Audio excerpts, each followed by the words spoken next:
Olá, amigos do Força Psi! Hoje True Detective vai te ensinar que a autocrítica excessiva só te destrói.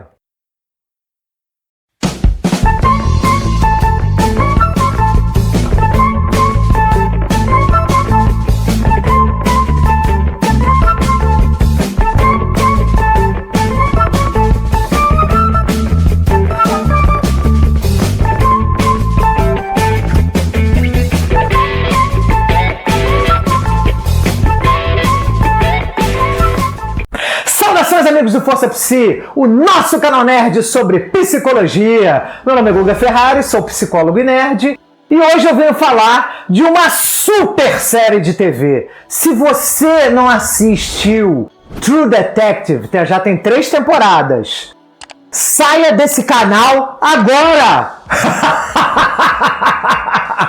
Tô brincando, fica aqui um pouquinho para você saber sobre o que é. Bom, True Detective é apenas uma das melhores coisas já filmadas para a TV norte-americana, tá? É uma série de TV que ela tem a qualidade de cinema. Então, os atores que participam são sempre atores que estão nos cinemas. Os profissionais que estão envolvidos são os profissionais top de linha. Então, é roteirista espetacular, como o Nick Pizzolatto, que é o criador e roteirista da série. E cada temporada você tem uma história diferente. Então você pode assistir fora da ordem. Pode assistir a terceira, depois a primeira, depois a segunda, porque cada temporada conta a história de um crime macabro, bizarro, que está sendo investigado pela polícia. É uma série sobre policiais, detetives, por isso o nome True Detective.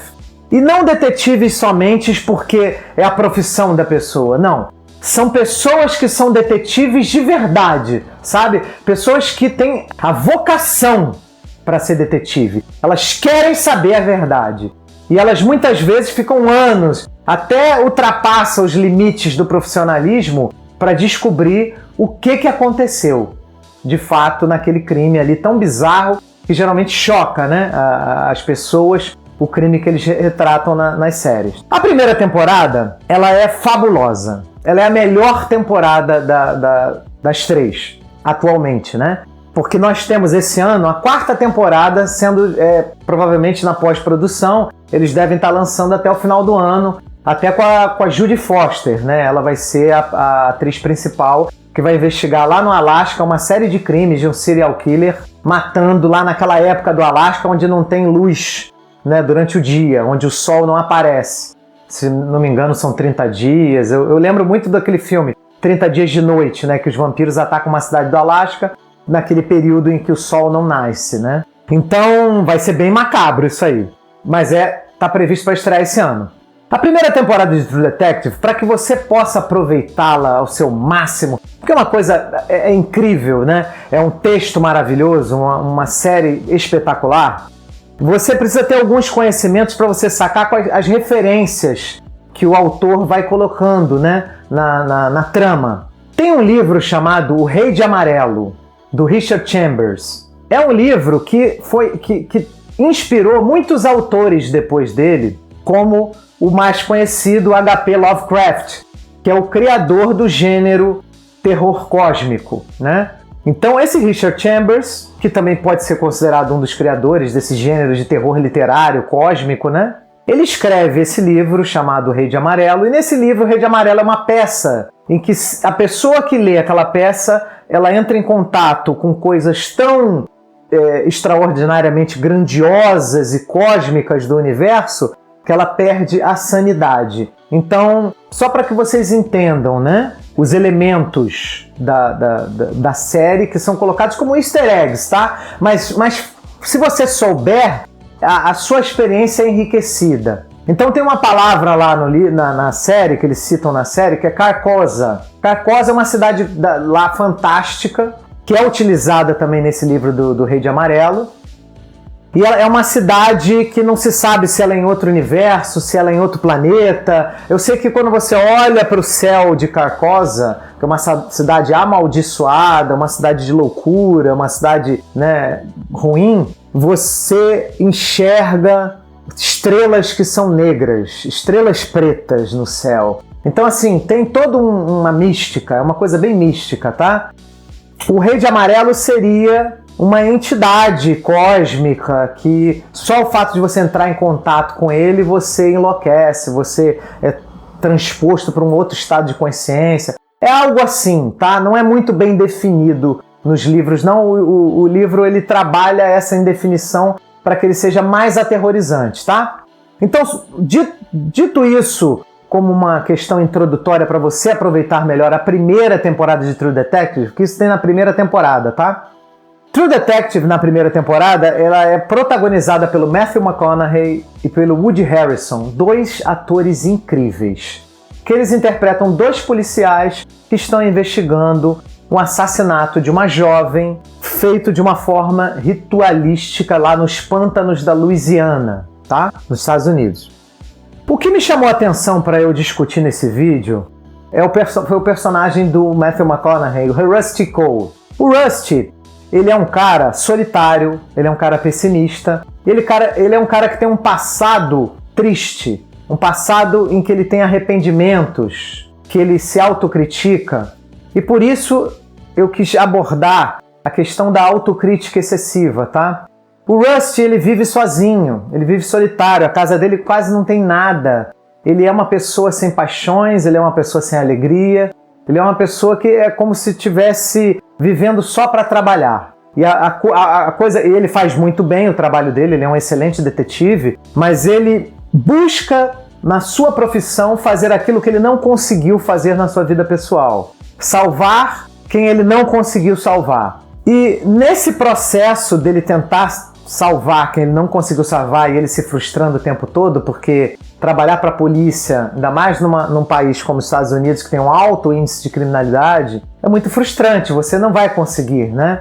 Muitas vezes salvar aquelas pessoas. Aí é que entra o processo de autocrítica dele, de sempre estar se criticando por não conseguir ter feito algo no passado que ele gostaria de ter feito, que ele acha que deveria ter feito, e por isso ele se culpa e por isso ele se julga de forma muito cruel, por isso que ele tira o seu próprio valor e ele continua nessa jornada de tentar salvar o mundo da forma como ele não conseguiu salvar a família que ele tinha. Porque ele é um personagem também que é solteiro, na verdade divorciado. Isso me lembrou muito as estruturas da personalidade, né, estabelecidas pela análise transacional, tá? Que nós temos estados de ego, que são os que formam a nossa personalidade. Temos o estado de ego pai, adulto e criança. E eles conversam entre si, tá? Os estados de ego, eles são sistemas coerentes de pensamentos, sentimentos e comportamentos. O estado de ego pai é tudo aquilo que a gente aprende com as nossas figuras parentais, com nossos pais, com os nossos professores. Então, são todos os sentimentos, pensamentos e comportamentos introjetados das nossas figuras parentais. O estado de ego adulto é o estado de ego que processa dados de realidade, tá? O estado de ego criança é um sistema coerente de pensamentos, sentimentos e comportamentos fixados na infância precoce. Esses estados de ego, eles se comunicam entre si, tá? E lá no estado de ego pai, nós temos uma parte do estado de ego de pai que é o pai crítico. Dentro do estado de ego pai, a gente tem pai crítico e pai nutritivo. Ambos podem ser positivos e negativos. Quando a gente tem autocrítica excessiva, nós estamos ativando a parte do estado de ego pai, que é o pai crítico, no circuito negativo. E ele vem bater na nossa criança, na parte de criança adaptada, que pode ser tanto submissa quanto rebelde. E ambas também funcionam em circuitos negativos e positivos.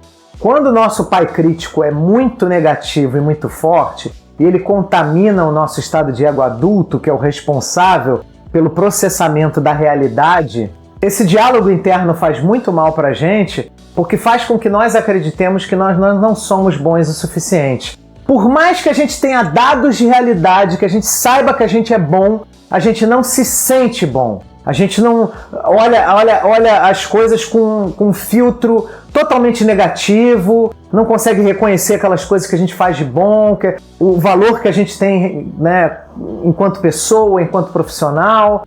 E é isso que o Rusty Cole tem, ele não consegue ver o seu próprio valor por conta de erros que ele acredita que ele tenha feito no passado. Então, meus amigos, eu convido vocês, se vocês acreditam ou se sentem menos por conta de um processo de autocrítica negativo, procure fazer o inverso. Ao invés de se criticar, se elogie. Ao invés de apontar os erros que você tem em você, aponte as suas qualidades, aponte os seus acertos. Não aponte só os erros. Nós temos erros e acertos na vida. Ninguém só erra e ninguém só acerta. Goste de você do jeito que você é hoje, sem precisar corrigir nada, sem arrependimentos, sem culpa. Eu termino esse vídeo pedindo que vocês curtam o canal, que vocês se inscrevam, curtam o vídeo, não se esqueçam de deixar o seu like, que vocês façam comentários no vídeo e compartilhem esse conteúdo com pessoas que vocês acham que vão gostar desse tipo de assunto, tá? Até a próxima, com mais força Psi!